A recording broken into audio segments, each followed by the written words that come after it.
Opa pessoal, tudo bem? Aqui quem fala é o Marrem e você está em mais um episódio do Convite à Verdade. Dessa vez, no quadro Convite à Leitura, compartilharei um pouco dos aprendizados que venho tendo com o livro Empresas Feitas para Vencer, de Jim Collins. Jim Collins é um autor e pesquisador norte-americano conhecido por seus livros de negócios e liderança. Empresas Feitas para Vencer é um dos seus livros mais famosos. Tendo sido publicado em 2001, é considerado um clássico dos livros de negócios. Nele, Jim Collins e sua equipe de pesquisa identificam empresas que passaram de uma performance empresarial sólida para uma performance excepcional e sustentada ao longo do tempo.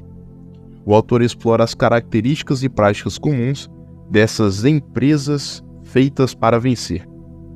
Sem mais delongas, indo para o primeiro capítulo, o bom é inimigo do ótimo. O potencial humano é inestimável. Basta observar brevemente a revolução tecnológica que vivemos nos dias atuais para entender o tamanho do impacto que podemos causar no ambiente e na vida em sociedade. Entretanto, somos capazes de realizar uma mudança apenas quando transformamos esse potencial em ação. T. Harv Eker, no livro Os Segredos da Mente Milionária, ensina: pensamentos conduzem a sentimentos. Sentimentos conduzem a ações. Ações conduzem a resultados. É aquilo que se passa em nosso mundo interior que guia o impacto que geramos no mundo. Quanto maiores as metas que alguém almeja, definitivamente maior tende a ser seu crescimento, independentemente até mesmo dessa pessoa alcançar seu objetivo ou não.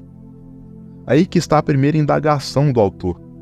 Um indivíduo em busca de conforto tende a querer permanecer em uma situação na qual se sente confortável. Da mesma maneira, uma empresa em situação boa muitas vezes se acomoda nessa posição.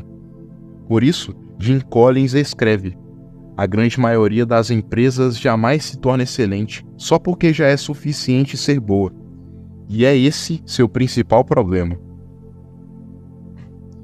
Dito isso, é possível que uma empresa boa se torne excelente? Foi essa pergunta que motivou o autor e sua equipe a conduzirem um enorme projeto de pesquisa que resultou nesse livro. Tal investigação foi feita com uma metodologia determinada por 4 fases. A fase 1 da busca consistiu em encontrar empresas que foram capazes de seguir certos padrões básicos. Em um período de 15 anos, deveriam apresentar retorno acumulado de investimento em ações na média do mercado ou abaixo dela, e em seguida, após um ponto de transição, um retorno acumulado pelo menos 3 vezes superior à média do mercado nos 15 anos subsequentes. Após essa seleção, montaram um processo sistemático no qual a empresa deveria apresentar padrão de transição de boa para excelente, independentemente do desempenho do seu setor. Então, definiram critérios adicionais de seleção e, por último, introduziram próprias ideias pré-concebidas. A fase 2 foi a da comparação das empresas feitas para vencer com as empresas dos mesmos setores que não foram capazes de dar o salto de boas para excelentes, chamadas de comparações diretas. E também com empresas que até conseguiram dar o salto, mas não foram capazes de sustentar os resultados por um longo período de tempo, chamadas de comparações não sustentadas. A pergunta a ser respondida não é simplesmente o que as empresas de sucesso têm em comum, pois é possível que elas tenham algo em comum entre si e entre as outras empresas que não têm sucesso. O questionamento é: o que as empresas de sucesso têm em comum que as distingue das que não têm sucesso?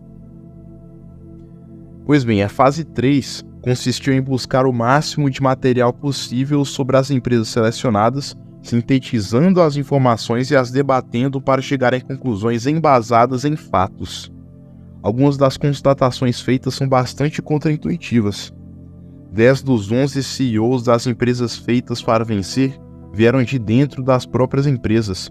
A compensação dos executivos não teve uma relação diretamente identificada com o processo de transição. As empresas feitas para vencer não se concentraram apenas no que fazer, mas também no que não fazer e no que parar de fazer.